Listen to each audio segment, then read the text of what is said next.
35 है ना सर जी। 37। जी जी।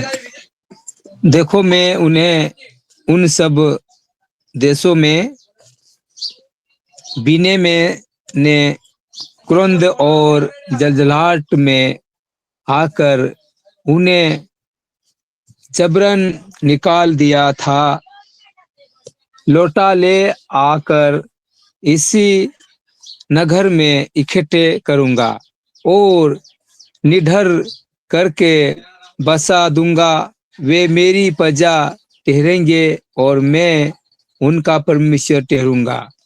मैं उन्हें एक ही मन और एक ही चाल चलन दूंगा कि वे सदा मेरा भय मानते रहे और जिससे उसका और उनके बाद उनके वश का भी भला हो।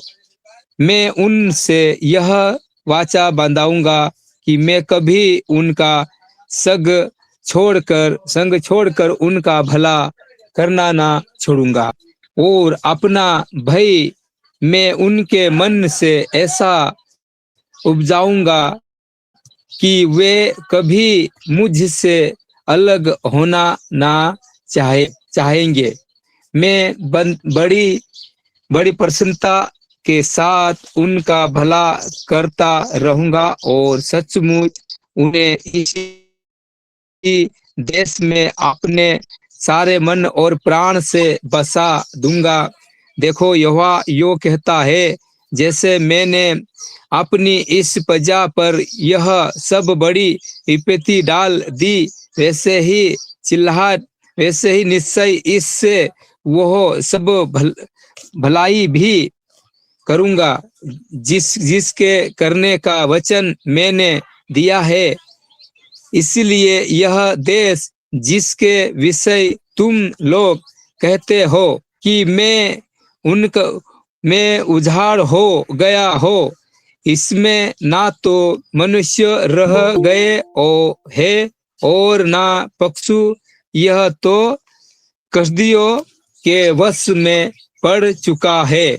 इसी में फिर से खेत मोल लिए जाएंगे और बियामी के देश में यरूशलेम के आसपास और यहूदा देश के अर्थात पहाड़ी देश, नीचे के देश और दक्षिण देश के नगरों में लोग गवाह बुलाकर खेतों मोल लेंगे और वो दस्तावेज में दाखलता और मुहर करेंगे, क्योंकि मैं उनके दिनों को लौटा ले आऊंगा। यहोवा की यही वाणी है। आमीन आमीन आमीन। भाइयों की टीम को धन्यवाद। अब समय है इस महीने का प्रतिज्ञा को पढ़ने का। पास्टर जयवीर चौधरी जी हैं नेपाल से, इस महीने की प्रतिज्ञा को पढ़ेंगे।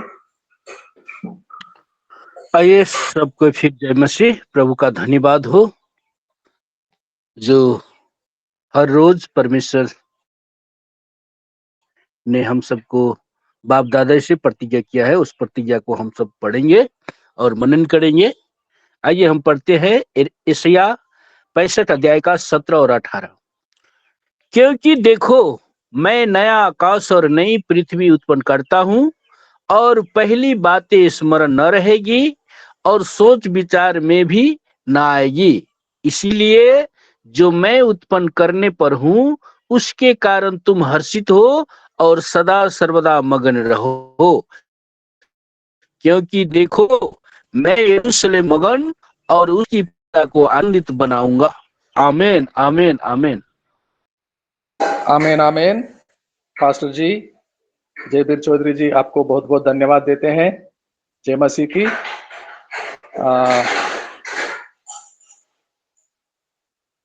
एक दिन पिछले हफ्ते मेरे पास फोन आया है। उत्तर प्रदेश में मऊ जिला में रहने वाले पास्टर राम इकबाल राव जी का फोन था। सारे सारे कलेसिया बंद किए गए हैं, सारे भवन बंद किए गए हैं, आराधना नहीं हो रहा है। कठिन सा कानून बना है और करे तो क्या करे। ऑनलाइन मीटिंग चलाने के लिए निर्णय लिए हैं पास्टर राम इकबाल राव जी। हम कोशिश करके एक दिन पूरा प्रयास करके ऑनलाइन लिंक बना के उनको भेजा है।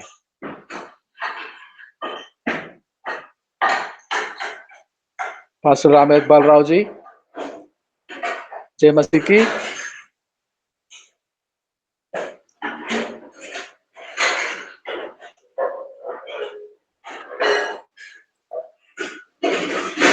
पास्टर राम इकबाल राव जी, जय मसीह की।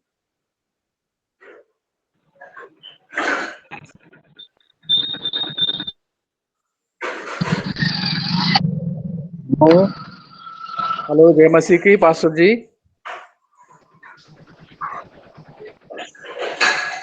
ऑनलाइन मीटिंग गूगल मीट में लोग आते हैं।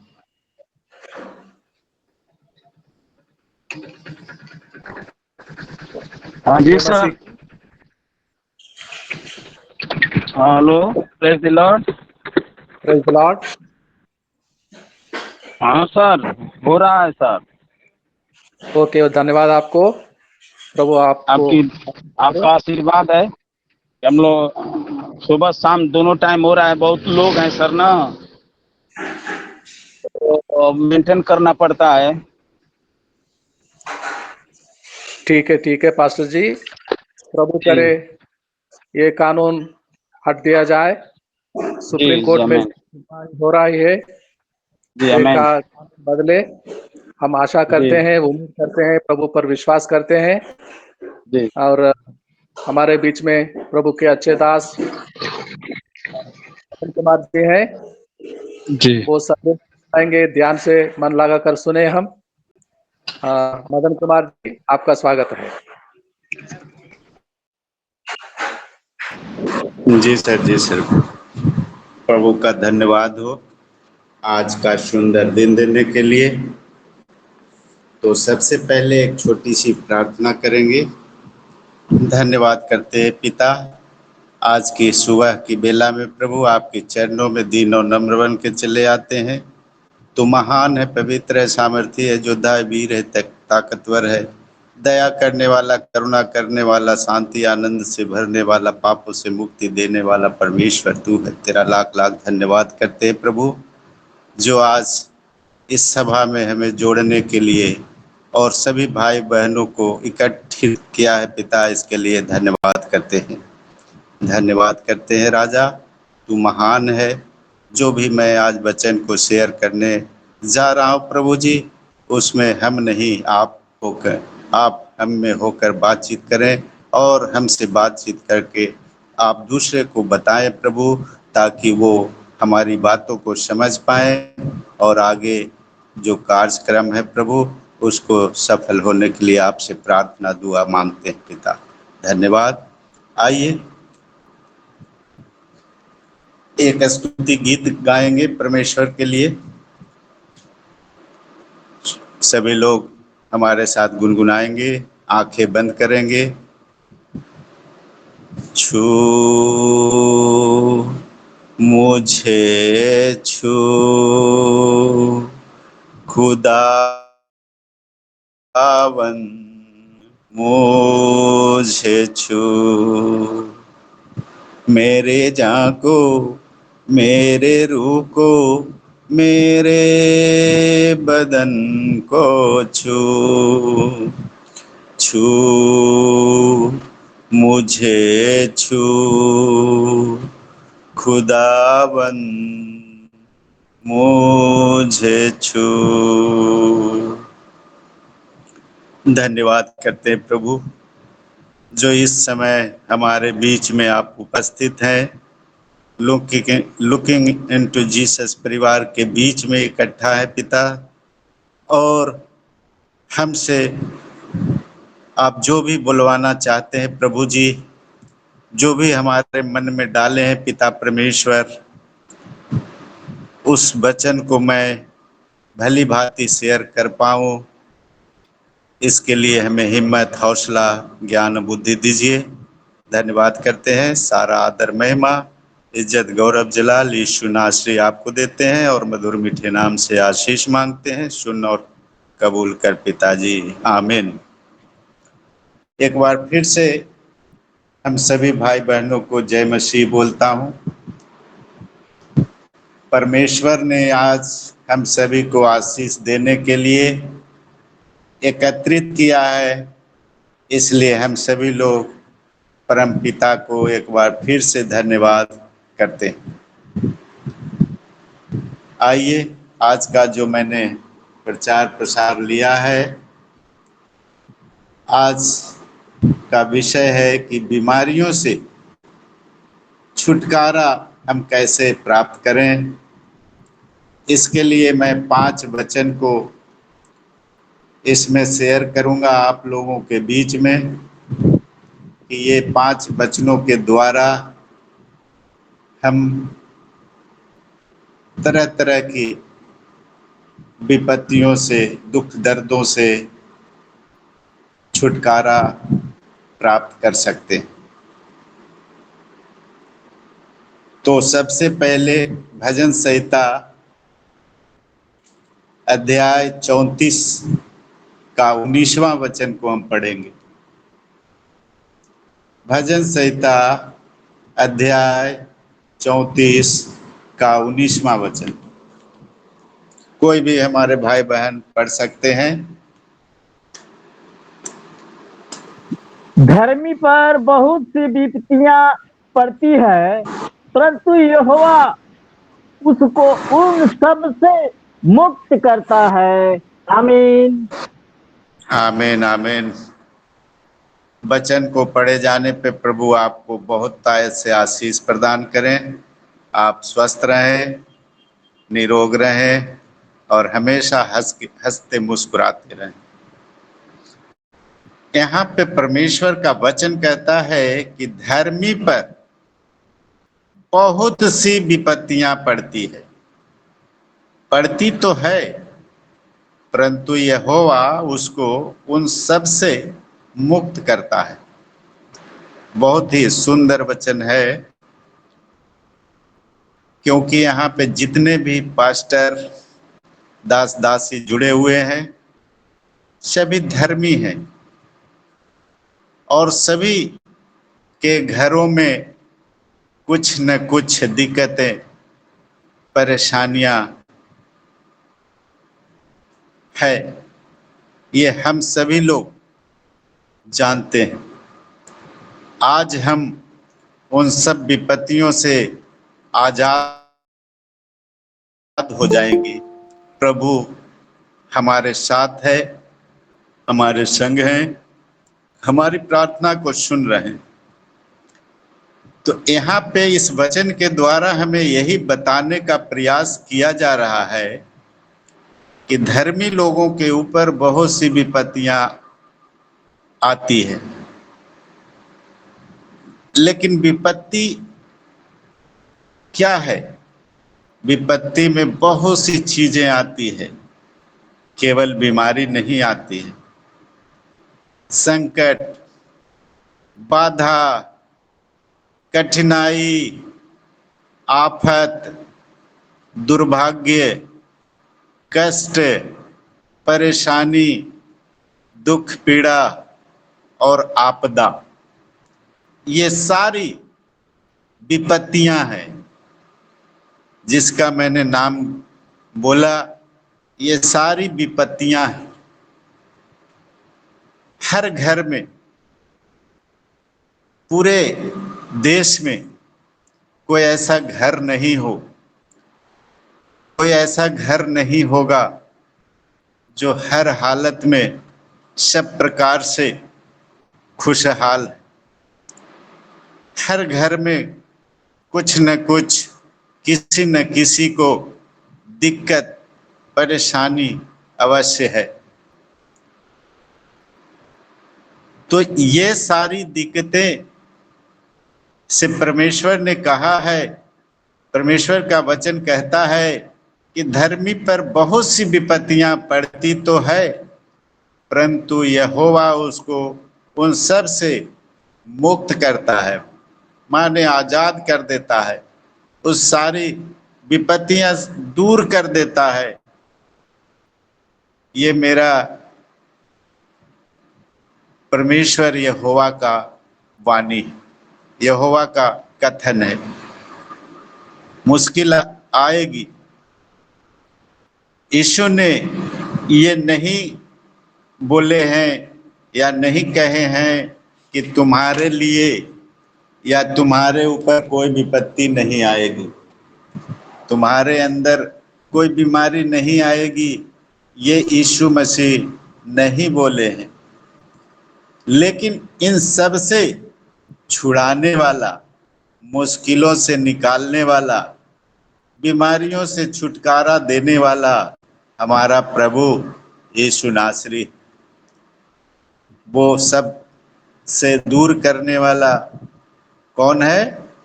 तो ये हमारा परमेश्वर है, ईसा मसीह। ये पहला वचन था। दूसरा वचन है याकूब का 5वां अध्याय का 14 से 16 वचन तक। कोई भी भाई बहन पढ़ें। आपको पेज नंबर नए नियम में 321 निकालिएगा।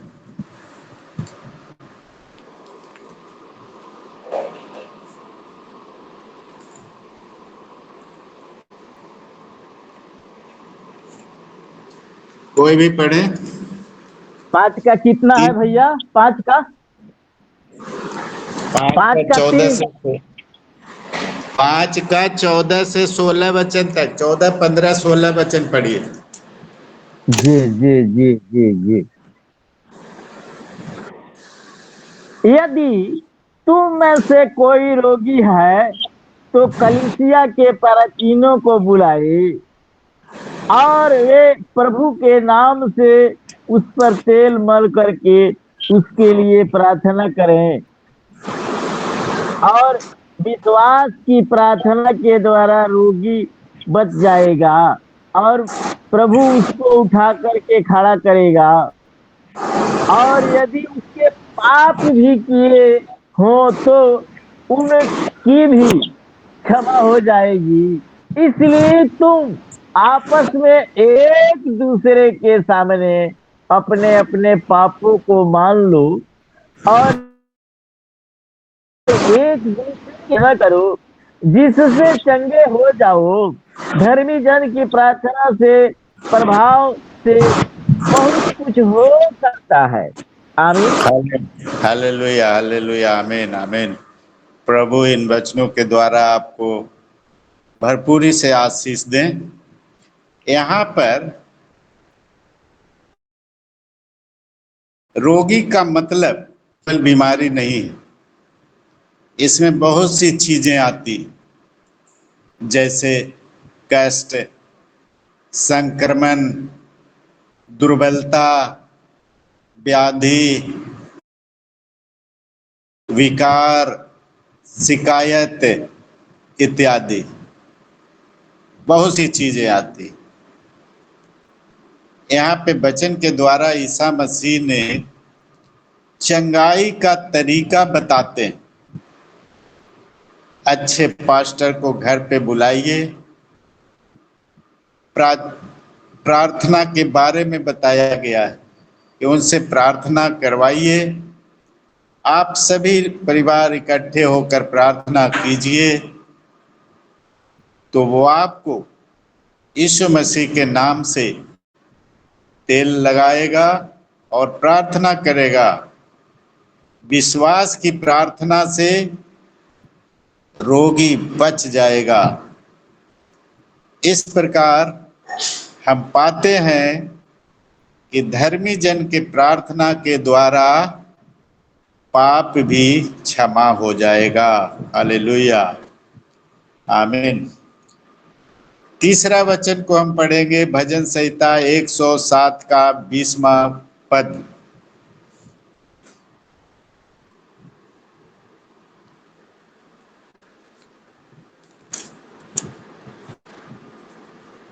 भजन संहिता 107 और उसका 20वां पद।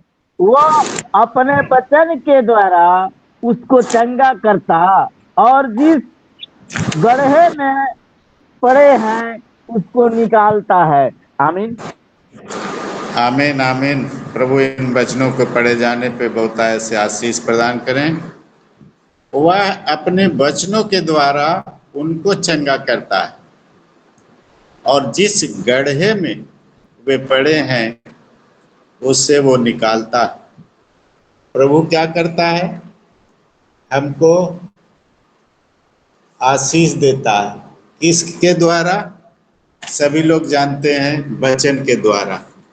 वचन में इतनी ताकत है, उतनी ताकत दवा में भी नहीं। जितनी ताकत प्रार्थना में है उतनी ताकत दवा में भी नहीं। तो हमारी प्रार्थना और आपकी प्रार्थना के द्वारा परमेश्वर, चंगाई देने वाला परमेश्वर हमारे साथ है। आपके साथ हमेशा वो खड़ा होता है। यहाँ पे परमेश्वर के दास राजा दाऊद लिखता है कि परमेश्वर वचन के द्वारा रोगियों को चंगा करता है। परमेश्वर के वचन पर विश्वास करने से चंगाई मिलती है। और तो हमें इस वचन के द्वारा यही सीख मिलती है कि वचन में दृढ़ होकर आज हम सभी दास दासी एक दूसरे के लिए प्रार्थना करें ताकि हम सभी लोग चंगाई को पा सकते हैं, क्योंकि हमारा यहोवा राफा हर एक मुश्किलों से निकालने वाला परमेश्वर है। हालेलुया। ये तीसरा वचन था। चौथा वचन के लिए मैं दूसरा राजा का 20वां अध्याय का 5वां वचन को हम पढ़ेंगे।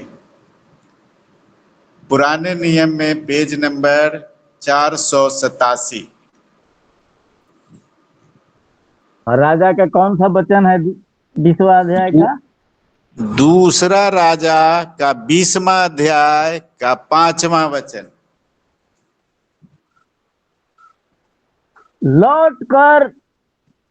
लौट कर मेरी प्रजा के प्रधान हिजकिय्याह से कह कि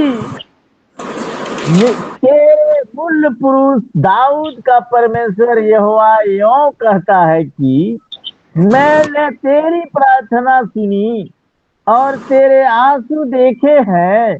देख, मैं तुझे चंगा करता हूँ, परसों तू यहोवा के भवन में जा सकेगा।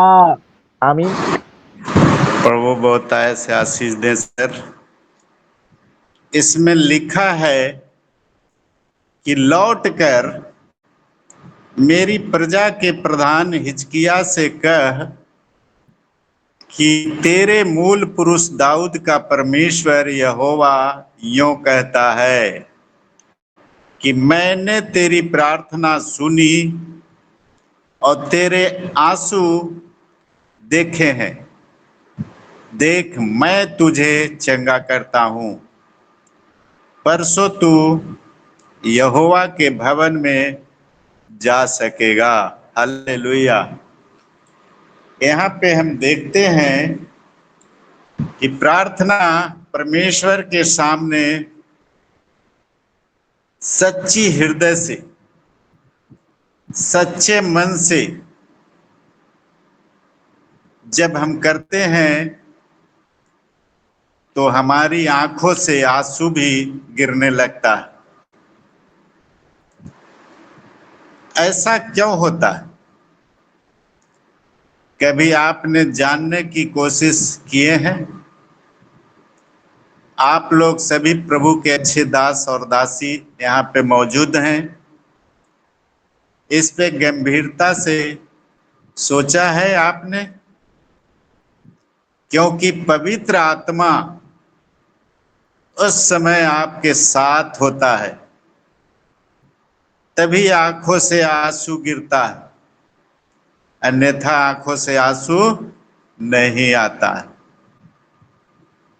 और सच्चे हृदय और सच्चे मन से जब करते हैं तो हमारा परमेश्वर जो हमारे अंदर हाजिर है, वो देखता है कि ये मेरा बेटा, ये मेरे बेटी हमें बुला रही है, बुला रहा है, हमें इसे चंगा करना है, हमें इसे हर परिस्थितियों में आगे बढ़ाना है।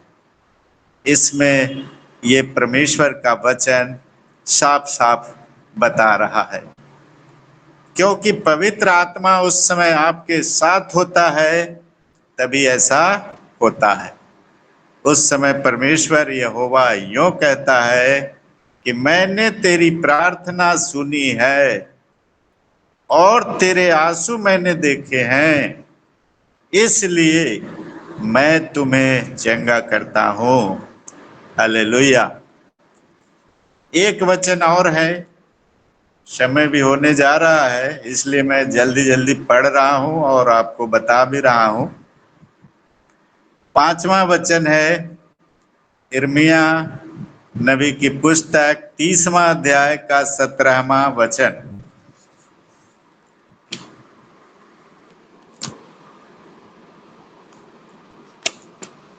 30 का 17। जी हेलो। सर जी। जी सर, जी सर। मैं तेरा इलाज करके तेरे घावों को चंगा करूंगा, यहोवा की यह वाणी है। क्योंकि तेरा नाम छुटकारा ठुकराई हुई पड़ा है, वह तो सिय्योन है, इसकी चिंता कौन करता है? आमीन। आमीन आमीन। प्रभु इन वचनों को पढ़े जाने पे आपको बहुतायत से आशीष दे। इसमें लिखा है कि मैं तेरा इलाज करके तेरे घावों को चंगा करूंगा। पढ़ने में तो यहाँ पे वचन को लगता है कि मामूली सी बात दिख रही है, घाव छोटा मोटा चीज है, लेकिन घाव के मतलब यहाँ पे बहुत बड़ी चीज। घाव छोटा नहीं है। कुछ घाव ऐसे हैं जो दिखाई देते हैं और कुछ घाव ऐसे हैं जो दिखाई नहीं देते, लेकिन आदमी करा रहा होता है। और ठुकराई, एक जगह शब्द आया है कि तेरा नाम ठुकराई हुई पड़ा है। ठुकराना के मतलब होता है उसकी बातों को अस्वीकार कर देना, त्याग देना, तिरस्कार करना। यहाँ पे दो चीज आई, घाव को, तेरे घावों को चंगा करूंगा और तेरा नाम ठुकराई हुई पड़ा है। वह तो सियोन है, उसकी चिंता कौन करता है? सियोन के मतलब परमेश्वर, पहाड़। तो यहाँ पे हम देखते हैं कि परमेश्वर यहोवा का कहने का तात्पर्य जो है कि मैं ही आदि और अंत हूं। मेरा कहा हुआ वचन या मेरा कहा हुआ बात होकर रहेगा। यहोवा की यह वाणी है कि वो तेरा इलाज करके तेरे घावों को चंगा करेगा। यहाँ पे घाव का मतलब अभी मैंने बताया कि कुछ भी हो सकता है। कुछ घाव दिखाई देते हैं, कुछ दिखाई नहीं देते। यीशु मसीह सब प्रकार के घावों घावों को चंगाई देने वाला परमेश्वर है। और जो कोई भी तेरे नाम को ठुकरा दिया है, अस्वीकार कर दिया है, त्याग दिया है, तब भी मैं तुम्हें चंगा करूंगा। तब भी मैं तुम्हें चंगा करूंगा, छोड़ूंगा नहीं, क्योंकि तुम्हारी चिंता करने वाला मैं यहोवा हूं। धन्यवाद करते हैं प्रभु को। इन 5 वचनों के द्वारा प्रभु ने हमें अगुवाई किया, जो मैं आप लोगों के साथ शेयर किया। इन वचनों के द्वारा प्रभु आपके परिवार के सभी लोगों को आज चंगाई में बदल दिया है, सभी लोगों को चंगा भला कर दिया है। आज से आप लोग खुश रहिए, प्रसन्न रहिए और हमेशा हंसते मुस्कुराते रहिए। धन्यवाद। इसी के साथ मैं अपना प्रचार पर विराम देता हूं और सभी भाई बहनों को जय मसीह बोलता हूं। आमीन। आमीन आमीन। भजन संहिता 103:3 में लिखा है, वही तो तेरे सब अधर्मों को क्षमा करता है और तेरे सब रोगों को चंगा करता है। अधर्म के कारण